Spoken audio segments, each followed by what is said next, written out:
Bueno, si intentamos predecir la siguiente letra de una frase usando estadística pura y dura y queremos darle suficiente contexto para que suene humano, nuestro ordenador necesitaría una tabla de datos casi tan grande como el universo observable. ¡Qué barbaridad! Sí. Y no es una exageración matemática para quienes nos oyen, ¿eh? Es un cuello de botella real.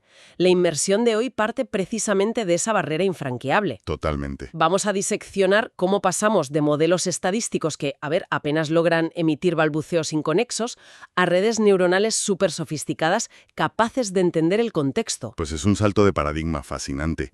El análisis que hacemos hoy se nutre de una disección técnica brutal sobre cómo se construye un modelo de lenguaje a nivel de caracteres. Ajá. Todo esto está muy inspirado en un concepto que, digamos, sacudió el campo de la inteligencia artificial a principios de los 2000. Nuestra misión hoy es entender mecánicamente cómo una red perceptrón multicapa, o MLP por sus siglas en inglés, logra solucionar esa explosión matemática.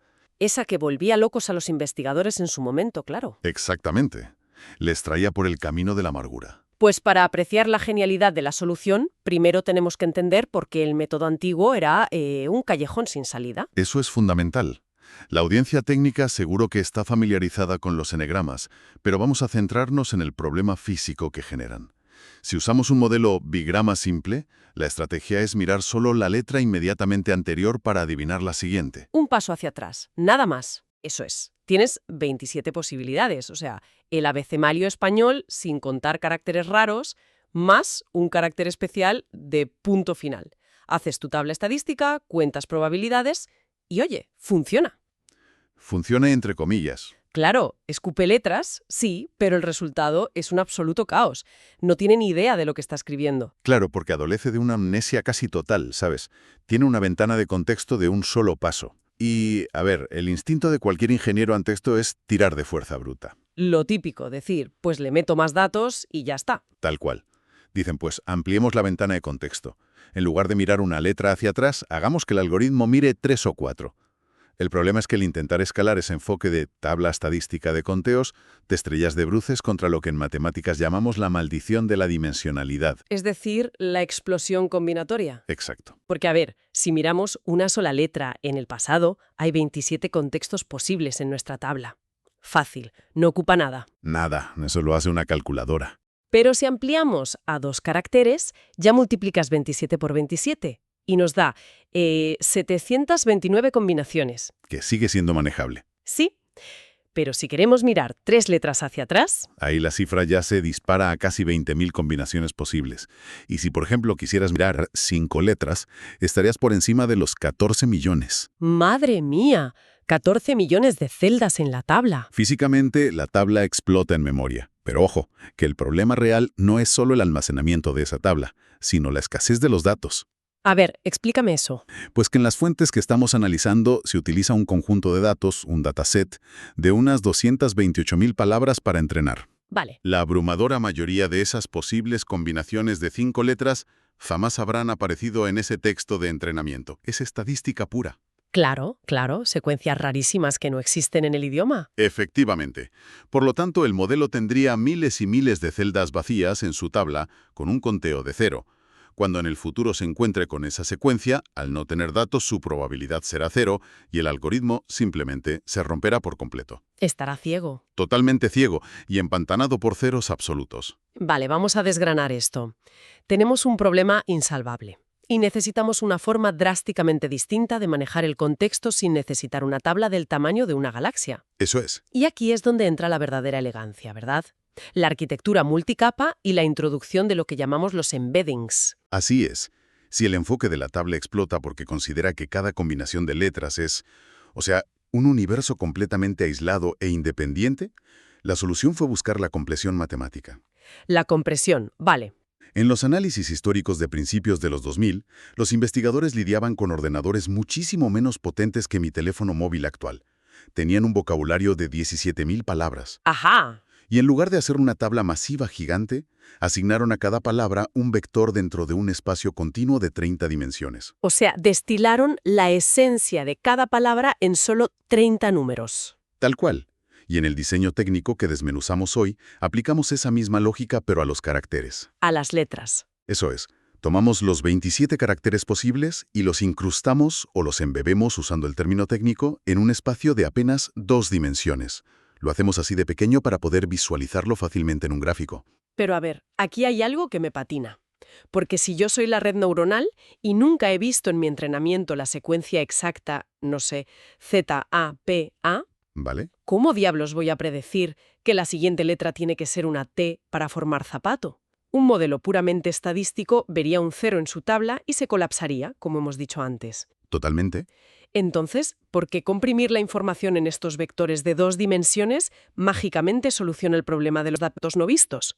Porque no es magia, ¿eh? Es transferencia de conocimiento. Y es una de las propiedades más hermosas del aprendizaje profundo. ¡Wow!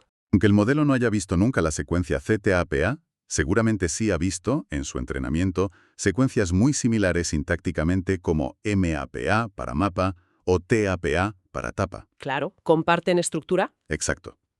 Durante el entrenamiento, al estar obligado a operar en este espacio numérico comprimido, el modelo descubre por sí solo que la Z, la M y la T actúan de forma súper similar antes de la secuencia APA. ¡Ostras, qué bueno! Al ir ajustando sus errores matemáticos, los vectores de esas consonantes empiezan a acercarse en el gráfico. El modelo generaliza la regla en lugar de memorizar la excepción. Pues me encanta visualizar esto con una analogía, porque esos embeddings me recuerdan a cuando tienes que organizar los asientos en el banquete de una boda súper caótica. Me gusta por dónde vas a ver. ¿No? Al principio, cuando inicializas la red, los sientas de forma completamente aleatoria en las mesas del salón. A lo loco. Sí, a lo loco. Tienes a las vocales sentadas con la Z, el punto final en medio de las consonantes, de golpe. O sea, un desastre social absoluto. Nadie hablaría con nadie. Exacto.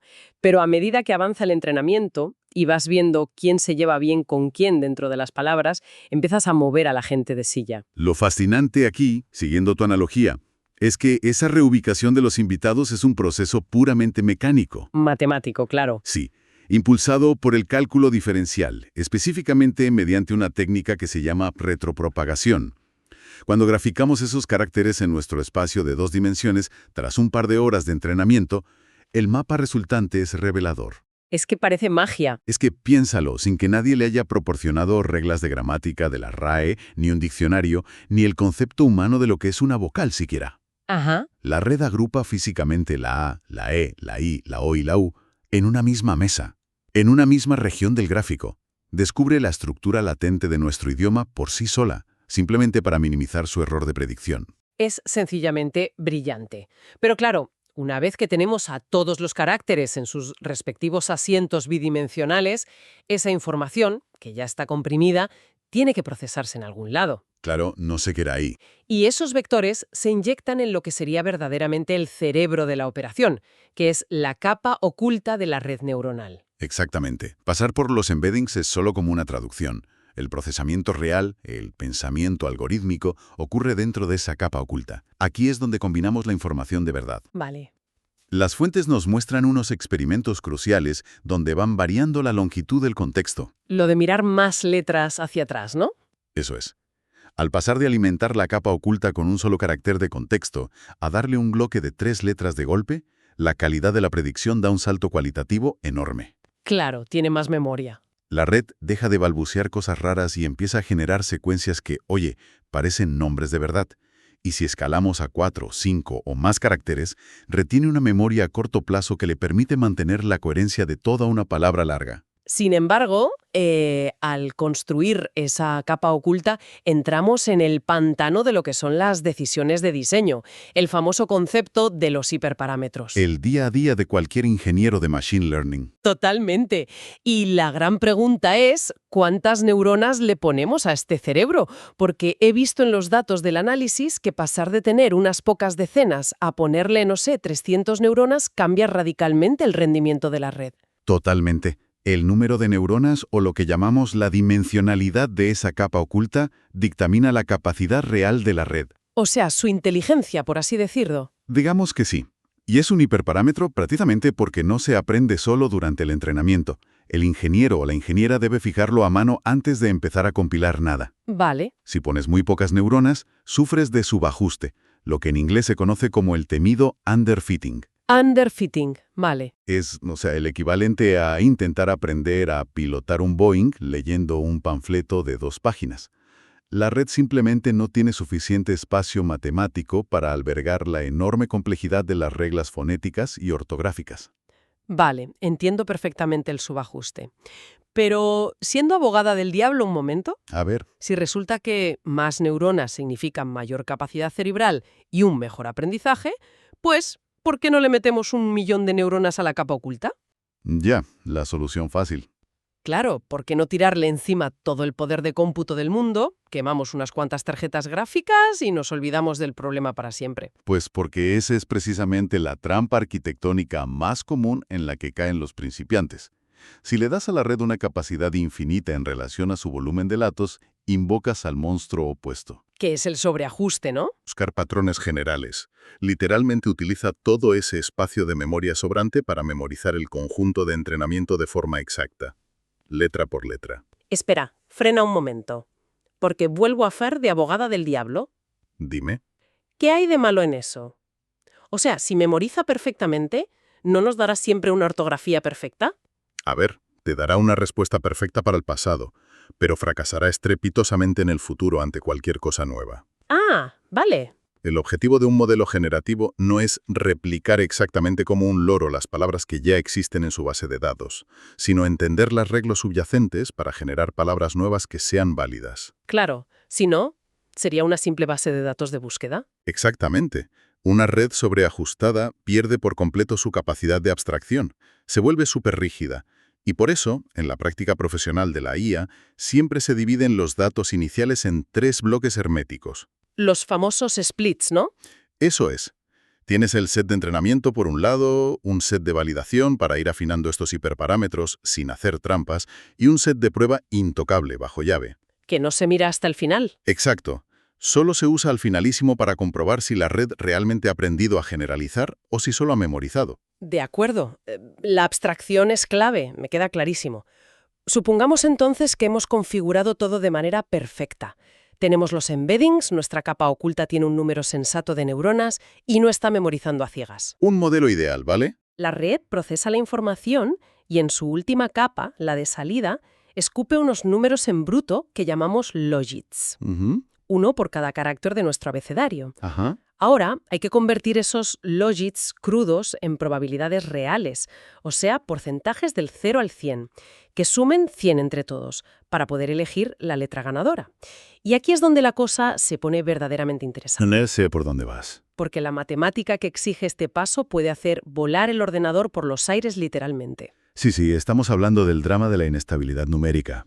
La función matemática estándar en la industria para convertir esos logits brutos en probabilidades bonitas se llama softmax. Softmax, vale. El primer paso de esta función exige coger la constante matemática e, el número e de Euler, y elevarla a la potencia de cada logit. Y aquí es donde radica un peligro tremendo. ¿Por qué? Porque durante el entrenamiento temprano, los pesos de la red cambian bruscamente, están dando tumbos. Y no es nada raro que un logit se dispare y alcance un valor positivo altísimo, como por ejemplo un 100 o un 200. Y claro, elevar el número e a la potencia de 100 da un número tan inmensamente colosal que sobrepasa el límite físico de la memoria asignada en el hardware para las variables de punto flotante. Colapsa el sistema.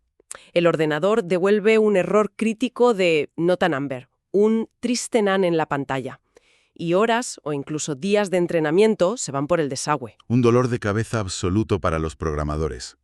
Pero nuestras fuentes revelan que PyTorch, que es el framework que se usa aquí, tiene una función mágica llamada entropía cruzada, o cross entropy en inglés, que soluciona esto de un plumazo. Sí, la implementación de la entropía cruzada en PyTorch es una maravilla de la ingeniería de software. A ver, internamente, antes de realizar cualquier exponenciación, que es lo peligroso, el algoritmo escanea todos los logits en busca del valor máximo. Vale.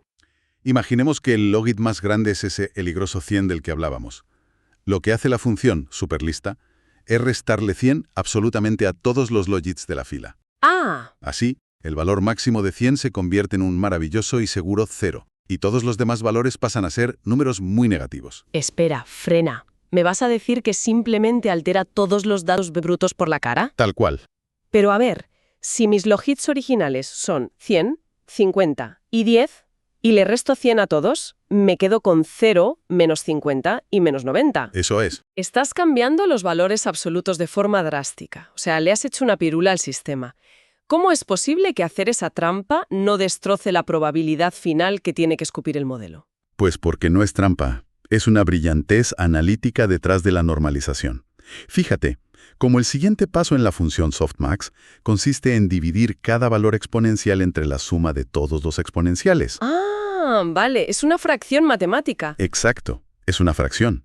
Y restar una constante a cada término de entrada del exponente se acaba cancelando matemáticamente arriba y abajo en la fracción final. ¡Ostras! Es como simplificar o reducir una fracción en el colegio. Las proporciones relativas se mantienen intactas. ¡Qué fuerte! La red sigue diciendo que la primera opción es abrumadoramente más probable que las demás. Pero a nivel de hardware, que es lo que nos importa, elevar e a 0 da 1. Claro. Y elevar e a números muy negativos da fracciones minúsculas seguras que tienden a 0. Es literalmente imposible que ocurra un desbordamiento de memoria así. O sea, es como bajarle el volumen maestro de golpe a toda la sinfonía para que los altavoces no revienten, pero manteniendo perfectamente intacta la relación de volumen entre los distintos instrumentos. Esa analogía es perfecta, tal cual. Y tengo entendido que la entropía cruzada no solo aporta este, digamos, chaleco antibalas matemático, ¿verdad? Según los datos, esto acelera las cosas una barbaridad en el código. Significativamente, sí. O sea, en lugar de ejecutar las ecuaciones paso a paso en Python mediante código interpretado, que implica crear tensores temporales en la memoria de la tarjeta gráfica, moverlos, operar con ellos y luego borrarlos, Que es súper lento. lentísimo, pues funciones integradas como cross-entropy están implementadas con lo que en programación llamamos kernels fusionados. Kernels fusionados, ¿vale? Agrupan toda esa matemática tan compleja y la ejecutan de un solo golpe, directamente escrita en C o en un nivel súper bajo del hardware. Mucho más eficiente. Muchísimo. Además, en la fase de retropropagación de errores, calcular el gradiente de la entropía cruzada cuando va de la mano con softmax da como resultado una ecuación analítica sorprendentemente sencilla y elegante en papel. Te ahorras millones de operaciones computacionales redundantes en cada paso. Vale, recapitulando. Nos queda un modelo robusto que ni se atasca matemáticamente con tablas gigantes ni explota por los aires la memoria. Perfecto. Lo tenemos niquelado. Ahora toca el núcleo duro, que es entrenarlo de verdad. En nuestro análisis tenemos un mar de unas 228.000 palabras en el dataset. Un buen puñado, sí. Si obligamos a la red a leer cada una de esas palabras para procesar el error, hacer sus sumas y dar un minúsculo pasito de ajuste en sus pesos, bueno, la ineficiencia nos mataría antes de acabar. Ese es el clásico cuello de botella del lote completo o lo que llamamos el full batch training. Eso es. A ver, la calidad del gradiente, es decir, la exactitud matemática de la dirección en la que la red debe corregir sus parámetros, sería inmaculada, perfecta. Claro, porque lo ha leído todo. Efectivamente. Pero el coste temporal es agónico. Entrenarías durante meses. La solución estándar en la industria hoy en día, y que viene detallada rigurosamente en nuestras fuentes, es utilizar el entrenamiento por mini lotes o mini batches. Es decir, en lugar de pasarlo todo de golpe, cogemos fragmentos aleatorios más pequeñitos. Exacto. Seleccionamos al azar, digamos, 32 ejemplos del dataset masivo, calculamos el error solamente en base a esos 32 y actualizamos los pesos de la red. Y pasamos a los siguientes. Y repetimos esto a una velocidad vertiginosa en bucle. Yo creo que esto se entiende mucho mejor bajándolo a la tierra. A mí me gusta pensar que es como si estuvieras a cargo de hacer una olla industrial de sopa para, no sé, 5.000 personas. Vamos a ver esa sopa. Si quieres saber cómo está de sal, el equivalente al lote completo, al full batch, sería tener que beberte la olla de 200 litros entera antes de decidir si le echas una pizca más de sal. Es ridículo, claro. Absurdo. El mini lote es sencillamente coger una cuchara sopera, sumergirla en un punto aleatorio de la olla, probar ese poquito y con esa información tan súper reducida ya sabes la tendencia general. Totalmente. Ya sabes perfectamente en qué dirección mover el salero, sin tener que comerte todo el guiso. Si conectamos tu analogía de la sopa con el panorama general de la optimización matemática, lo que estamos haciendo es recorrer un paisaje topográfico de errores. El famoso loss landscape. ¿El paisaje de pérdida? Exacto. Imaginemos que el algoritmo está intentando descender desde la cima de una montaña enorme en plena oscuridad, buscando el valle más bajo posible que representa el punto de mínimo error. Vale. Usar todo el dataset de golpe, te da un mapa topográfico perfecto, indicándote la ruta más directa y recta hacia abajo. Pero claro, tardas meses en dibujar ese dichoso mapa antes de dar un solo paso real. Exactamente. Al usar la cucharada del minilote que decías tú, simplemente estás tanteando el suelo con el pie en la oscuridad. La dirección no será perfecta, claro. A lo mejor das un paso un poco ladeado o te tropiezas. Efectivamente. La brújula matemática del gradiente se vuelve muy ruidosa. Bajas dando zigzags. ¿Como un borracho? Un poco sí. Pero como calcular ese paso borracho en base a 32 ejemplos tarda literalmente milisegundos en la gráfica, das cientos de miles de pasos rápidos. Empíricamente, en todo el sector de la IA, está hiperdemostrado que es mucho más rápido y efectivo descender la montaña de forma rápida y un pelín caótica que buscar el paso milimétricamente perfecto pero lentísimo.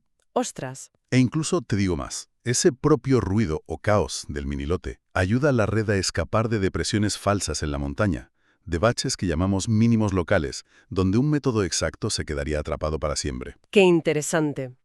Ahora bien, una vez que sabes la dirección hacia la que moverte tanteando con tu cucharada de datos, queda la gran decisión final, que es la magnitud. ¿Qué tan largo debe ser el paso que das con el pie? El kit de la cuestión. Y aquí entra la famosa tasa de aprendizaje, el learning rate, porque claro, si das un salto kilométrico tipo Hulk, te saltas el fondo del valle y te estrellas contra la montaña de enfrente. Totalmente. Y si das pasitos de hormiga paralítica, el modelo tarda 80 años en entrenar. Averiguar esto no es cuestión de intuición o de probar a ojo, ¿verdad? Que va, no, es un proceso súper metódico. En el análisis profundo de los datos, vemos cómo los investigadores realizan una búsqueda exponencial para encontrar este número dorado. No se adivina al azar en absoluto. ¿Y cómo se hace esa búsqueda? Pues se configura un bucle de prueba muy ingenioso, donde la tasa de aprendizaje comienza siendo minúscula, ridículamente pequeña. Por ejemplo, 0,001. Un pasito de hormiga. Hasta llegar a valores muy altos y agresivos, como un 1 entero. O sea, mientras hacemos ese aumento gradual de la zancada, como si pisáramos un acelerador poco a poco, vamos monitorizando el nivel de error y lo representamos en un gráfico espectacular. Ese gráfico es clave. En el eje horizontal tenemos el tamaño del paso y en el vertical el error que estamos cometiendo. Y lo que emerge visualmente de esa gráfica es una forma que parece casi un palo de hockey. Ajá. El error se mantiene alto y estable al principio con los pasos de hormiga, luego de repente empieza a caer drásticamente formando una rampa cuando los pasos tienen el tamaño óptimo. Y finalmente, cuando la tasa de aprendizaje es ya demasiado alta... Explota. Exacto. La línea explota hacia arriba brutalmente porque la red entra en caos y se sale del valle. El objetivo analítico aquí es encontrar visual y matemáticamente el valle más profundo de esa curva justo antes de la explosión. ¿Y cuál fue el número mágico aquí?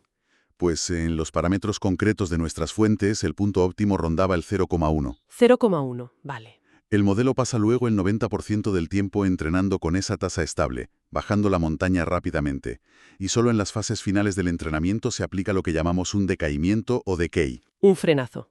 Sí, reduciendo la tasa a 0,01 para realizar microajustes y afinar suavemente cuando ya el modelo está muy cerca del fondo del valle. Bueno, entonces, ¿qué significa todo esto si lo miramos a vista de pájaro? Para la gente que nos escucha, el viaje técnico de hoy es abrumador, pero a la vez profundamente coherente y lógico. Es un puzzle perfecto, sí. Hemos partido de la gran frustración matemática de los modelos bigramas y n-gramas ciegos, que estaban limitados por la pura imposibilidad física de almacenar sus contextos en tablas. Tablas infinitas. Eso es. Luego hemos analizado cómo la compresión usando embedding soluciona esa falta de datos, forzando a los caracteres a relacionarse conceptualmente. Hemos visto cómo las capas ocultas y los hiperparámetros equilibran la capacidad de abstracción para no caer en la temida trampa de la simple memorización. El overfitting. Sí. Nos ha salvado la vida la función de entropía cruzada, evitando con una pirula matemática que la constante E desborde y queme nuestros procesadores. Literalmente. Y finalmente hemos escalado la velocidad mediante minilotes aleatorios, probando la sopa y guiados por una tasa de aprendizaje metódicamente calculada. O sea, es ingeniería del más alto nivel en estado puro. Totalmente de acuerdo. Es un tapiz de soluciones brillante donde la abstracción matemática pura se encuentra de golpe con la cruda realidad física del hardware. La teoría y la práctica, dándose la mano. Exacto. Y, a ver, si observamos esto con un poquito de perspectiva antes de irnos, surge una reflexión ineludible para quienes nos oyen. Cuéntame. Hoy hemos desgranado paso a paso un modelo que hace algo en apariencia diminuto, casi anecdótico, que es comprimir 27 simples letras de un alfabeto en un espacio chiquitito de solo 2 dimensiones. Algo muy básico, ¿sí? Y fíjate que solo con esa matemática tan elemental y un rato de cálculo, el algoritmo descubrió por sí mismo agrupaciones estructurales profundas del lenguaje, como el comportamiento idéntico de las vocales, Sin decirle nada. sin decirle absolutamente nada. Pues resulta vertiginoso imaginar, basándonos exactamente en estos mismos principios matemáticos escalados, lo que está ocurriendo realmente en las entrañas de los masivos modelos de lenguaje actuales que usamos a diario. Uf, me explota la cabeza de pensarlo. Hablamos de algoritmos que no comprimen 27 letras, sino que comprimen trillones de textos humanos en espacios geométricos incomprensibles de decenas de miles de dimensiones. Claro, a una escala brutal. Pues resulta increíble pensar qué tipo de patrones latentes, qué secretos imperceptibles sobre la psicología, sobre la sociología, o incluso la lógica humana están descubriendo y agrupando en silencio esos vectores matemáticos. Al final nos demuestra que a veces las estructuras matemáticas, que nos parecen aparentemente frías y aburridas, son en realidad los mejores espejos para revelar las reglas invisibles que gobiernan nuestro mundo.